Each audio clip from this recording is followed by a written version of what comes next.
Jungle.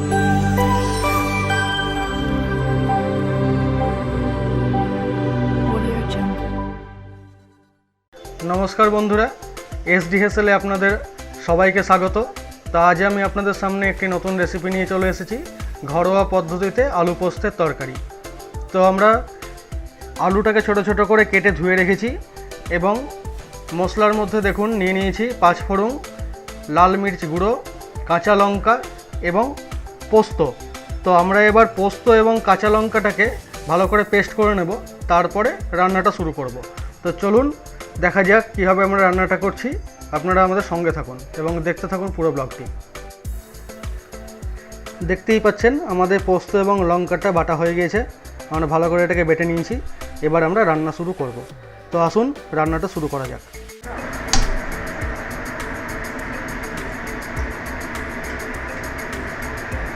তো আমরা এবার প্যানে সর্ষের তেল নিয়ে নিচ্ছি।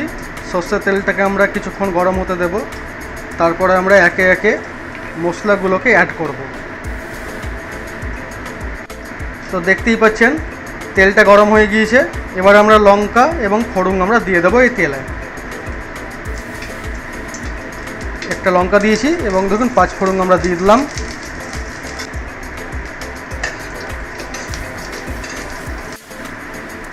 এবার আমরা আলুটাকে, যেটা ছোট ছোট করে আলু কেটে রেখেছিলাম, সেই আলুটাকে আমরা দিয়ে দিচ্ছি এবং এটাকে ভালো করে আমরা ভেজে নেব।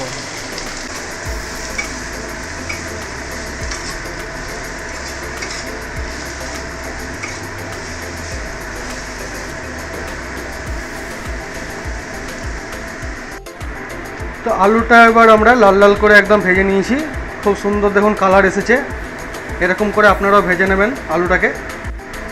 আমরা এবার যে লাল মির্চি গুঁড়োটা ছিল, সেই লাল মির্চি গুঁড়োটাকে আমরা ভালো করে এখানে দিয়ে দিলাম, অ্যাড করে নিলাম এবং একটু স্বাদ মতো নুন আমরা অ্যাড করে নেব।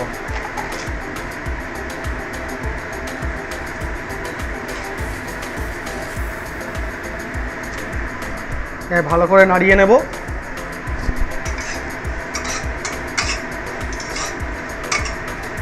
দেখুন কত সুন্দর কালারটা এসেছে।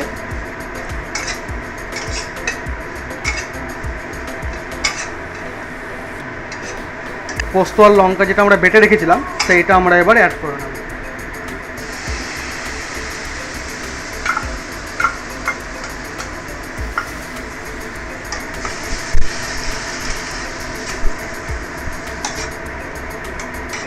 ভালো করে কষতে হবে, এবার ভালো করে না কষলে হবে না।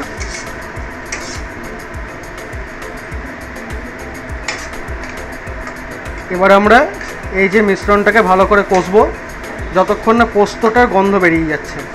পোস্তর গন্ধ বেরোলে তখন আমরা এটাতে জল অ্যাড করব এবং তারপরে সেদ্ধ হওয়ার জন্য কিছুক্ষণ ফোটাবো। তো আমাদের আলু পোস্ত যেটা দিয়েছিলাম সেটা আমরা কষে ফেলেছি, টোটালি কষা কমপ্লিট হয়ে গেছে। এবার আমরা জল অ্যাড করে নেব।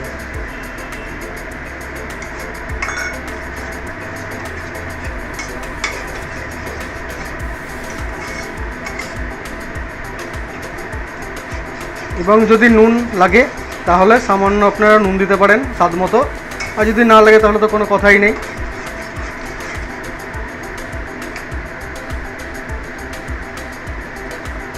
এবার আমরা এটাকে ঢাকা দিয়ে দেবো এবং 5 থেকে 10 মিনিট ফোটাবো, যাতে আলুগুলো ভালোভাবে সেদ্ধ হয়ে যায়, সেই জন্য। তো আমরা এবার এটাকে ঢাকা দিয়ে দিচ্ছি এবং 5 থেকে 10 মিনিট এবার আমরা এটা ফুটবার জন্য রেখে দেবো। ভালো করে এটাকে ফোটাতে হবে। তো ঢাকাটা আমরা এবার তুলে নিচ্ছি।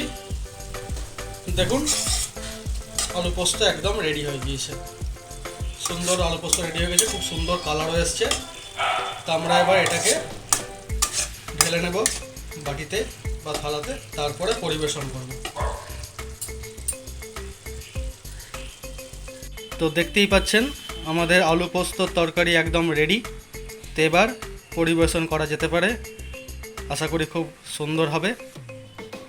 তো আপনারাও বাড়িতে এইভাবে আলু পোস্ত তৈরি করুন এবং পরিবার সমেত সকলে মিলে খান। তো আজকের মতন এই ব্লগটি এখানেই শেষ করছি। তো ওকে, টাটা, বাই।